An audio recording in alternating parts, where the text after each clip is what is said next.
കേരളത്തിൽ വേരുറപ്പിക്കുവാൻ 2020-ക്ക് ആപ്പിന്റെ ആവശ്യമുണ്ടോ?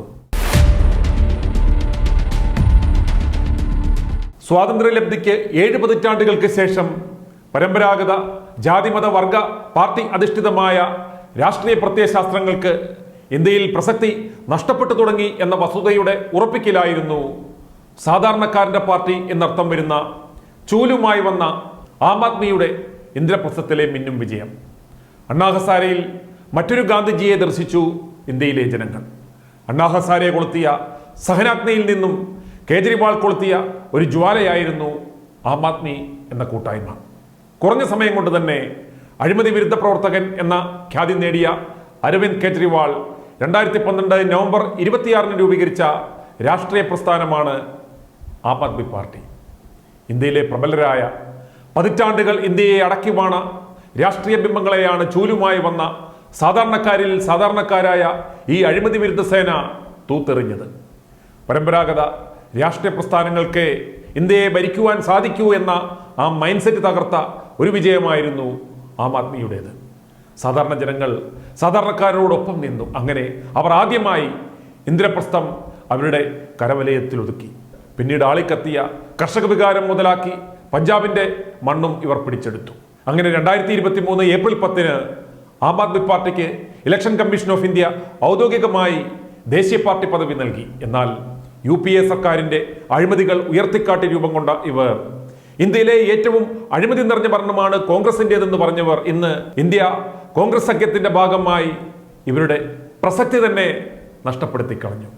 പരമ്പരാഗത മുന്നണി പാർട്ടി സംവിധാനങ്ങളോട് സന്ധിയില്ലാ സമരം പ്രഖ്യാപിച്ചവർ തന്നെ ഒടുക്കം അവരുടെ കൂട്ടിൽ ചെന്ന് കയറി അഴിമതിയുടെ പങ്കുകച്ചവടക്കാരായി സ്വയം പ്രസക്തി നഷ്ടപ്പെടുത്തി. കേരളത്തിൽ ആം ആദ്മി പ്രസ്ഥാനത്തിന് ജീവൻ വെച്ചത് തൃക്കാക്കര ഉപതെരഞ്ഞെടുപ്പ് സമയത്താണ്. കൃത്യമായി പറഞ്ഞാൽ 2022 മെയ് 15-ന് കിഴക്കമ്പലത്ത് വെച്ച് നടന്ന വിപുലമായ ചടങ്ങിലായിരുന്നു ആം ആദ്മി പാർട്ടിയും 2020-യും തമ്മിലുള്ള സഖ്യം പ്രഖ്യാപിച്ചത്. പീപ്പിൾസ് വെൽഫെയർ അലയൻസ് എന്നായിരുന്നു മുന്നണിയുടെ പേര്. ആദ്യം ഡൽഹി, പിന്നെ പഞ്ചാബ്, ഇനി കേരളം എന്നതായിരുന്നു അന്ന് കെജ്രിവാൾ തന്റെ പ്രസംഗത്തിൽ പറഞ്ഞത്. അന്ന് കിഴക്കമ്പലത്ത് തടിച്ചുകൂടിയവരിൽ ഭൂരിഭാഗവും 2020-യുടെ പ്രവർത്തകരായിരുന്നു.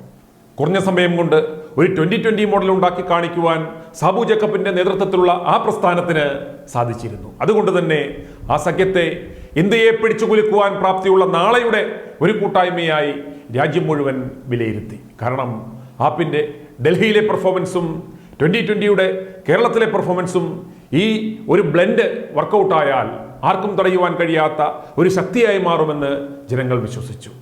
ഈ ഒരു കൂട്ടായ്മ രൂപം കൊണ്ടതിന് ശേഷമായിരുന്നു കേരളത്തിൽ ആപ്പിന് ഒരു ഐഡന്റിറ്റി ഉണ്ടായത്. എന്നാൽ കേരളത്തിൽ ആം ആദ്മി എന്ന പ്രസ്ഥാനത്തിലേക്ക് വന്നവരെല്ലാം തന്നെ നിലവിലെ പരമ്പരാഗത പ്രസ്ഥാനങ്ങളിലെ അതിഭീകര തീവട്ടികളായിരുന്നു.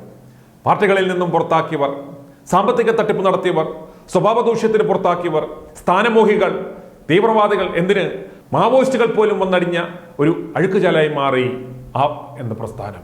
ഇവർക്ക് പാർട്ടി വളരണമെന്നോ രാജ്യം വളരണമെന്നോ ഒന്നും ആഗ്രഹമില്ലായിരുന്നു. ഉണ്ടായിരുന്നത് സ്വന്തം സ്ഥാനം ഉറപ്പിക്കണം, നേട്ടമുണ്ടാക്കണം, അത്ര തന്നെ. നേതൃത്വത്തിലെത്തിയവരും കണക്കായിരുന്നു.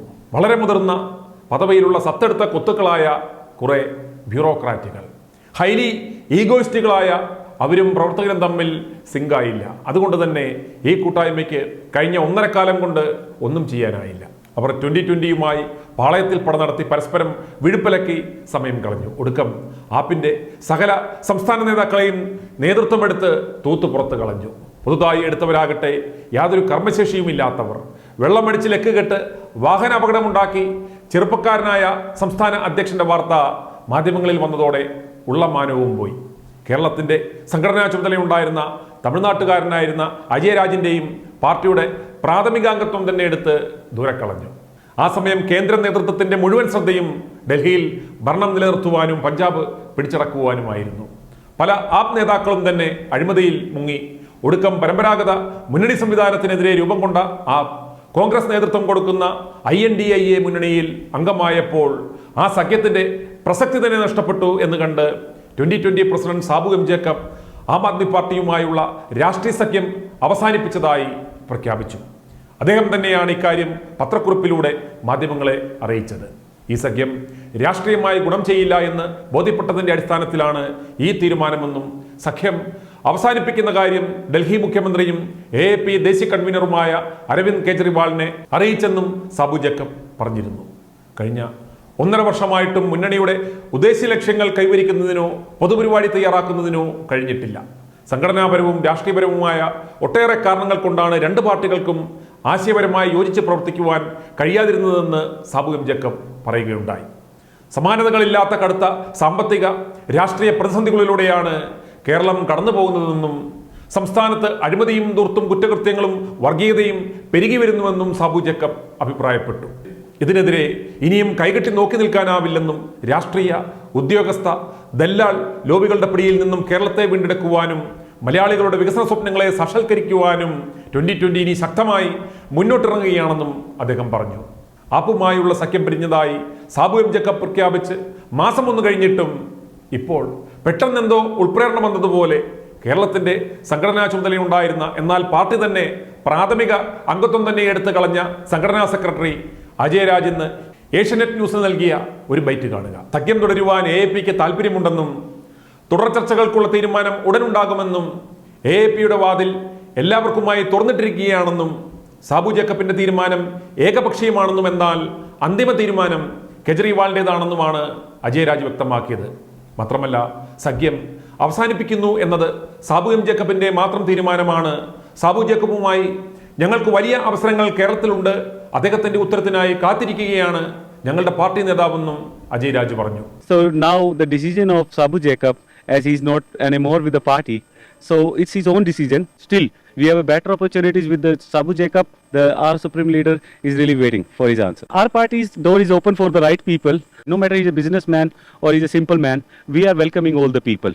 ഉപതെരഞ്ഞെടുപ്പുകളിൽ ഉൾപ്പെടെ പരസ്പരം സഹകരിക്കാതിരുന്ന അവസ്ഥയുണ്ടായിട്ടും സഖ്യമുണ്ടായിരുന്ന 1.5 കൊല്ലം ഒന്നും സംയുക്തമായി ചെയ്യുവാൻ കഴിയാതിരുന്നിട്ടും സഖ്യം പിരിഞ്ഞതായി പ്രഖ്യാപിച്ച് 1 മാസം കഴിഞ്ഞിട്ടും യാതൊരു പ്രതികരണവും നടത്താതെ ഇപ്പോൾ ലോക്സഭാ തെരഞ്ഞെടുപ്പിന് മാസങ്ങൾ മാത്രം ശേഷിക്കെ എന്തുകൊണ്ടാണ് ഇങ്ങനെയൊരു പ്രതികരണമെന്ന് അരിയാഹാരം കഴിക്കുന്ന ആർക്കും മനസ്സിലാവും. ഇപ്പോഴാണ് ആപ്പിന് സഖ്യം പിരിഞ്ഞ 2020യുടെ വില മനസ്സിലായത്. എന്നാൽ അജയ് രാജ് നടത്തിയ പ്രസ്താവനയെ തള്ളിക്കൊണ്ട് ആപ്പ് സംസ്ഥാന ഘടകത്തിനു വേണ്ടി state general secretary Arun December 20 ഇറക്കിയ പ്രസ്താവന ഇപ്രകാരമാണ്. പ്രസ്താവന: വിഷയം PWA സഖ്യം സംബന്ധിച്ച് തെറ്റിദ്ധാരണാജനകമായ ചില വാർത്തകൾ പ്രചരിക്കുന്നതിൻ്റെ അടിസ്ഥാനത്തിൽ പ്രിയപ്പെട്ട ആം ആദ്മി പാർട്ടി സന്നദ്ധ പ്രവർത്തകരെ, PWA സഖ്യം അവസാനിപ്പിച്ചതായി സഖ്യകക്ഷിയിൽ നിന്നും വന്ന പ്രസ്താവനയെ തുടർന്ന് യാതൊരുവിധ ചർച്ചകളോ ആലോചനകളോ ദേശീയ സംസ്ഥാന നേതൃത്വത്തിൻ്റെ ഭാഗത്തു നിന്ന് ഉണ്ടായിട്ടില്ല. ചില പത്രമാധ്യമങ്ങളിലൂടെ അജയ് രാജ് എന്ന വ്യക്തിയുടെ പേര് പരാമർശിച്ചുകൊണ്ട് സഖ്യവുമായി ബന്ധപ്പെട്ട ചില പ്രസ്താവനകൾ വരുന്നതായി ശ്രദ്ധയിൽപ്പെട്ടിട്ടുണ്ട്. ഒരു കാലത്ത് കേരളത്തിൻ്റെ ചില ചുമതലകൾ ഏൽപ്പിച്ചിരുന്ന അജയ് രാജ് എന്ന വ്യക്തിയെ ദേശീയ നേതൃത്വം പ്രാഥമിക അംഗത്വത്തിൽ നിന്ന് തന്നെ ഫെബ്രുവരി 15, 2023 പുറത്താക്കിയിട്ടുള്ളതാണ്. ചില തൽപര കക്ഷികൾ അദ്ദേഹത്തിൻ്റെ പേരുപയോഗിച്ചുകൊണ്ട് നടത്തുന്ന പ്രചരണങ്ങൾ ദേശീയ സംസ്ഥാന നേതൃത്വത്തിൻ്റെ അറിവോടെ അല്ലാത്തതും തീർത്തും അടിസ്ഥാനരഹിതമായതും ആണ്. പാർട്ടി പ്രവർത്തകർക്കിടയിൽ തെറ്റിദ്ധാരണ ഉളവാക്കുന്നതിനായി നടത്തുന്ന ഇത്തരം പ്രചരണങ്ങളെ അതേ അർത്ഥത്തിൽ തന്നെ എടുത്ത് തള്ളിക്കളയേണ്ടതാണ്. Arun A, state general secretary, Aam Aadmi Party, Keralam. അതുപോലെ 2020 BJP നേതൃത്വവുമായി സഖ്യമുണ്ടാക്കുവാൻ പോകുന്നു എന്ന് പ്രചരിക്കുന്ന വാർത്തയും അടിസ്ഥാനരഹിതമാണെന്ന് സാബു ജേക്കബ് ITV ന്യൂസിനോട് പറഞ്ഞു. അപ്രകാരം ഒരു സഖ്യമുണ്ടായാൽ 2020 വിഭാവനം ചെയ്യുന്ന ലക്ഷ്യത്തിൽ നിന്ന് തന്നെ വ്യതിചലിക്കലാകുമതെന്ന് അദ്ദേഹം പറഞ്ഞു. നിലവിൽ അരാജകത്വത്തിലേക്ക് നീങ്ങിക്കൊണ്ടിരിക്കുന്ന കേരളത്തിലെ ജനങ്ങളുടെ ഇനി ആകെയുള്ള പ്രതീക്ഷ 2020 മാത്രമാണെന്നും പരമ്പരാഗത മുന്നണികളിൽ വിശ്വാസം നഷ്ടപ്പെട്ട ജനങ്ങൾ കേരളത്തിന് ഒരു സാമ്പത്തിക ഭദ്രത ഉണ്ടാകണമെങ്കിലും പുരോഗതി പ്രാപിക്കണമെങ്കിലും വർഗീയത ഇല്ലാതാകണമെങ്കിലും 2020യെ കൊണ്ടേ സാധിക്കൂ എന്ന് വിശ്വസിക്കുന്നതായും അദ്ദേഹം പറഞ്ഞു.